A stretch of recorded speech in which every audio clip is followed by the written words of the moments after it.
nuovo video tutorial voglio mostrarvi come realizzare questo smanicato che io ho chiamato sand, che significa spiaggia. Per poterlo realizzare ho utilizzato il fantastico, morbidissimo, leggerissimo filato della BBB Linear Cotton Baby in gomitolo da 50 grammi che misura 179 centimetri. Il colore che ho usato io è il 265, che è questo color oro, però oro in realtà è un giallo, però qui abbiamo anche altri colori come questo fantastico beige, c'è il nero, c'è il rosso, ma sul sito ci sono anche altri colori a disposizione.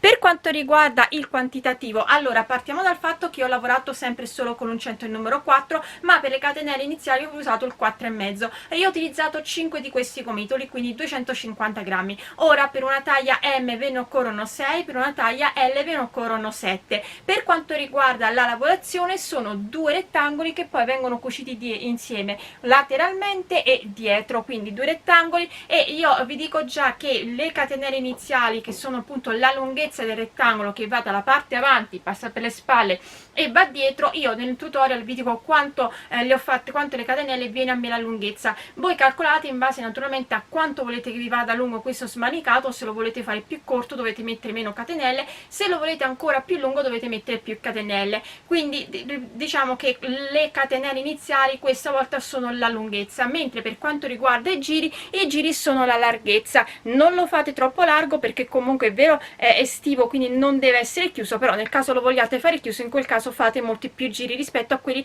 che io vi consiglio. I giri del motivo sono 4, sono semplicissimi, quindi anche per una persona alle prime armi questo smanicato si fa veramente in maniera velocissima.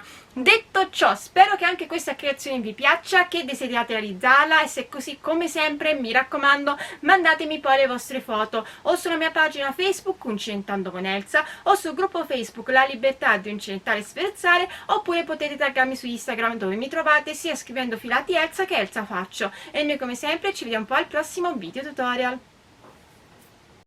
Per realizzare il nostro smanicato io ho deciso di utilizzare come filato il Cotton BB Soft della BBB. Il colore che ho scelto io è il 265, è questo fantastico giallo, ma qui come potete vedere abbiamo anche altri colori. Lavoreremo con l'uncinetto del numero 4, ma per fare le catenelle io vi consiglio di utilizzare il 4,5 in modo tale che non vi stringa la striscia di catenelle. Questo è perché qui è un piccolo campione, ma le catenelle iniziali sono moltissime, perché le catenelle corrispondono alla lunghezza del nostro smanicato. Faremo due rettangoli le cui catenelle iniziali vanno dal davanti, passano per la schiena, quindi ve lo faccio vedere per le spalle, ve lo faccio vedere in questa maniera con il metro. Quindi partiamo davanti, queste sono tutte le catenelle e vanno dietro. Più catenelle mettete, più lungo naturalmente vi verrà il vostro smanicato. Io, lavorando con l'uncinetto del 4,5, ho montato 245 catenelle. La lavorazione che andremo a fare si ottiene su un multiplo di 2 catenelle a cui va aggiunta una catenella finale per avere l'inizio uguale alla fine, e montando 245 catenelle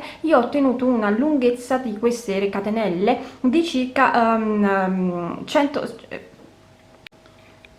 145 centimetri. Quindi se la volete fare più lunga, vedete che i 145 centimetri verranno divisi poi avanti e dietro, e qualche centimetro andrà sulle spalle, quindi diciamo che avrò una settantina di centimetri avanti, una settantina di centimetri dietro e gli altri sulle spalle. I giri che andremo a fare invece sono la larghezza del rettangolo. La larghezza deve essere la stessa larghezza, un po' di più, della larghezza spalla, quindi se avete una spalla che è tipo 26 centimetri arriveremo a lavorare tipo a 30 centimetri. Quindi questo è quello che vi devo dire. Ripeto, io con l'uncinetto del 4,5 farò le catenelle, qui vi farò vedere un piccolo campione, e ho montato 245 catenelle ottenendo così una lunghezza di 145. Se volete farla più lunga dovete tenere presente che la lavorazione si ottiene su un multiplo di 2 a cui vanno aggiunte una catenella finale. Detto ciò, andiamo a vedere come fare i giri. I giri sono semplicissimi, sono 4 giri, ma in realtà 3 sono uguali. Quindi andiamo a fare il primo e andiamo a realizzare 3 catenelle che sono a sta prima maglia alta, catenella di separazione. Quello che faremo adesso lo faremo per tutto il giro. Salto la prima catenella di base, entro nella successiva e vado a fare una maglia alta, catenella di separazione, salto una catenella di base e di nuovo vado a fare una maglia alta, catenella di separazione, salto una catenella e di nuovo vado a fare una maglia alta. Quindi devo andare a fare questo per tutto il primo giro, semplicissimo. Quindi una catenella, salto una catenella di base e vado a fare una maglia alta, catenella, salto una catenella e di nuovo vado a fare una maglia alta. Terminiamo il giro facendo una catenella, entriamo nell'ultima catenella di base, andiamo a fare una maglia alta. Come sempre io vi consiglio, soprattutto in questo caso che le catenelle sono da tante, fatene almeno 250, così quando arrivate a fare l'ultima potete andare a sfilare. Meglio avere qualche catenella in più che in meno, che poi siete costrette ad andare a sfilare tutto il giro. Quindi ci giriamo con la lavorazione e andiamo a fare il secondo giro e andiamo a realizzare 3 catenelle che sono sta prima maglia alta. Quello che faremo adesso lo faremo per tutto il giro: una maglia alta nell'archetto, una maglia alta sopra la maglia alta, una maglia alta nell'archetto, una maglia alta sopra la maglia alta, una maglia alta nell'archetto, una maglia alta sopra la maglia alta. E devo fare questo quindi per tutto il mio secondo giro: una maglia alta sopra la maglia alta, una maglia alta nell'archetto, una maglia alta sopra la maglia alta, una maglia alta nell'archetto. Vado a terminare il giro facendo una maglia alta sopra nella terza catenella, che equivaleva alla mia prima maglia alta. Quindi così ho terminato anche il secondo giro. Ci giriamo con la lavorazione e andiamo a fare il terzo giro e di nuovo andiamo a fare 3 catenelle che sono sta prima maglia alta e andiamo a realizzare una maglia alta sopra ogni maglia alta. Quindi davvero semplicissima: una maglia alta sopra ogni maglia alta. E vado a fare questo per tutto il mio terzo giro. Scusate, ho tirato un po' il filo, quindi maglia alta sopra ogni maglia alta,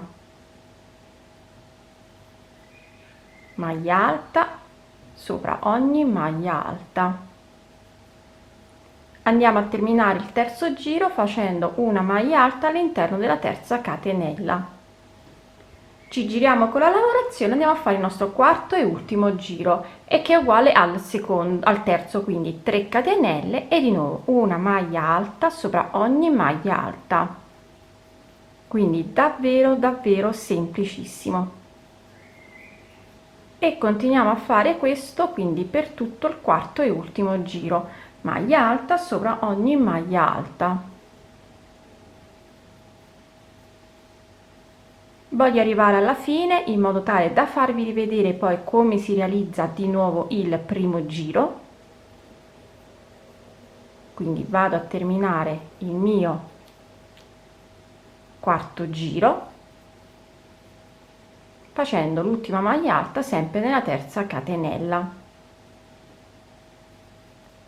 Quindi questi sono i 4 giri. Ci giriamo e dobbiamo rifare il primo, quindi di nuovo andiamo a fare 3 catenelle, una catenella di separazione, si salta la prima maglia, si entra nella seconda e si fa una maglia alta, catenella, si salta una maglia, si entra in successiva maglia alta, catenella, salto una maglia, entro in successiva maglia alta, catenella e di nuovo salto una maglia, vado in successiva maglia alta. E terminiamo sempre facendo catenella e ultima maglia alta sopra l'ultima maglia alta. Quindi questi sono i 4 giri che vanno sempre ripetuti. Io naturalmente vi dirò quante volte lo sono andata a ripetere e il suggerimento va la taglia più grande. Ho terminato il mio primo rettangolo, io ho lavorato i 4 giri per 5 volte, 1, 2, 3, 4 e 5, e poi sono andata a ripetere il primo giro, ossia quello con le maglie alte alternate una catenella. Ora per una taglia M io magari vi consiglio di andare a fare i 4 giri per 6 volte e invece 7 volte per una taglia L, in modo da avere la giacca, lo smanicato bello largo. Vi ricordo che la lunghezza del mio smanicato è di circa 145 centimetri. Adesso andrò a fare un altro rettangolo uguale a questo qui Ed ecco qui anche l'altro rettangolo. Le catenelle iniziali io le ho messe lateralmente all'esterno sia di questo rettangolo che di questo rettangolo. Ho ripetuto naturalmente lo stesso numero di giri e ho montato lo stesso numero di catenelle. Adesso dobbiamo andare a cucire i rettangoli per poter creare appunto il nostro smanicato. Prima di tutto li cuciremo separatamente lateralmente, quindi facendo qui i lati più corti andremo a cucirli qui per lasciare lo scalfo. Io lascerò uno scalfo abbastanza largo, poi naturalmente una volta cucito vi dirò quanti centimetri e suggerimenti per le altre taglie, e poi invece dobbiamo andarli anche a cucire insieme dietro. Io vi consiglio sempre di lasciare liberi gli ultimi 5 o 7 centimetri. Quindi adesso vado a cucire e poi vi dirò veramente quanto sono andata a cucire lateralmente. Allora, ho cucito i due rettangoli sia insieme sia lateralmente. Li ho cucito partendo dal basso fino all'alto per 51 centimetri. Ora per una taglia per una taglia ML io vi consiglio di andare a cucire anche meno. Ricordate sempre che lo scalfo dipende da quanto volete larga il vostro smanicato. Se poi volete fare anche le maniche, in quel caso non dovete lasciare così uno scalfo così largo, ma farlo più stretto, naturalmente rispettando sempre le vostre taglie. Comunque, visto che è uno smanicato, io ho deciso di lasciare lo scalfo bello largo. Per quanto riguarda invece la parte dietro, appunto, io sono andata a cucire, però questa volta ho lasciato un po' più libero dietro, perché invece dei soliti 7 cm ho lasciati liberi 12 cm. Quindi ripeto, lateralmente partendo da sotto fino a sopra ho cucito per circa 51 cm, in realtà era un 50 e mezzo, e mentre lateralmente sono andata a cucire lasciando gli ultimi 12 cm aperti, e questo lo suggerisco per tutte le taglie, quindi se siate una taglia M o L. Quindi non farò alcun tipo di bordini e anche questa creazione è terminata.